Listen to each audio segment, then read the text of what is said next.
Dorn. Myles, Jay Bateman is obviously on the sidelines during games coaching y'all. Do you prefer having your defensive coordinator down on the field, or do you really care if he's up in the booth? What's the kind of the advantage to having him down there?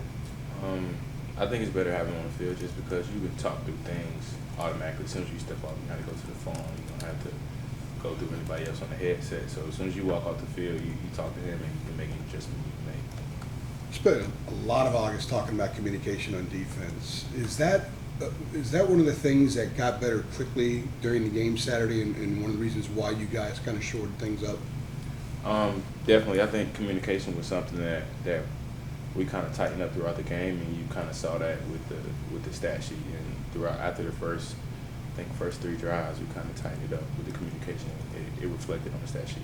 What were, take us through it for not being out there. What were some of the issues originally with the communication, and then how did it get better? What was it about it that got better? I think it's just the environment.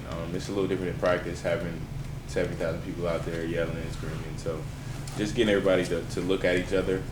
You're not going to always be able to hear each other, so just being able to look at each other and make sure we're all on the same page.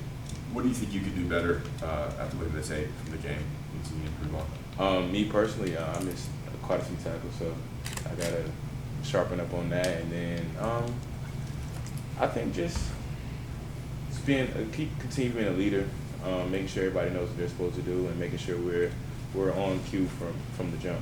It seems like your missed tackles, a lot of them you were there. You were flying down from the backfield, from the secondary to the backfield. Well, how do you make sure you make those? Because you were there, you made contact. I think it's just finishing. Like you said, I was there. Just wrapping up, finishing the play. I'm not gonna slow down. I'm not gonna stop my feet. So just making the play when we need to make it.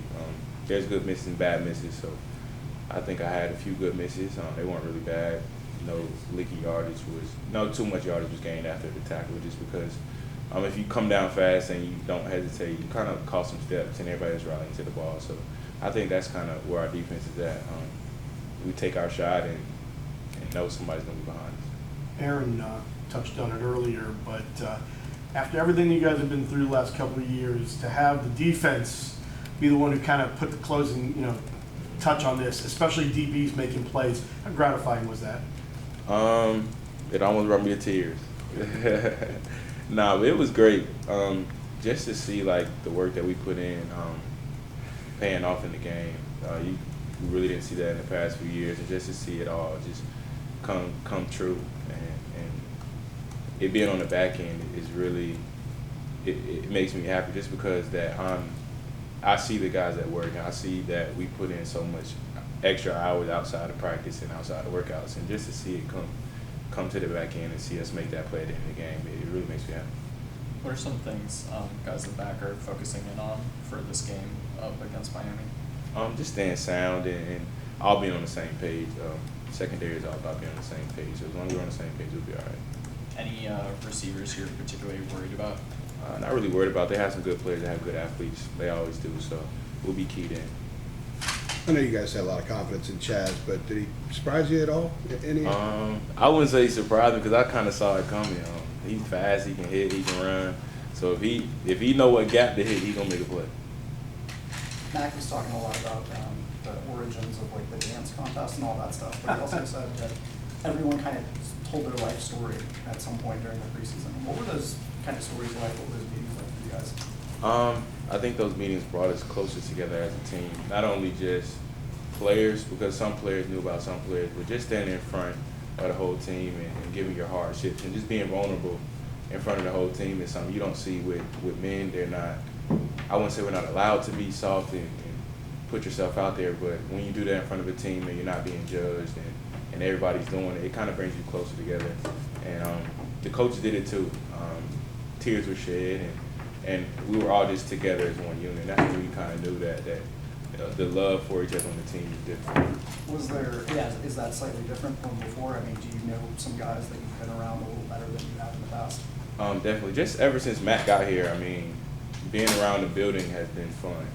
And I don't stay on campus, so normally after school or after practice, I go straight back to the apartment. But now we stick around in the players' lounge and we hang out. So I get to know more of the young guys, the freshmen that I wouldn't really talk to if that wasn't the case. So just being around and sharing stories and being with the guys as far as close.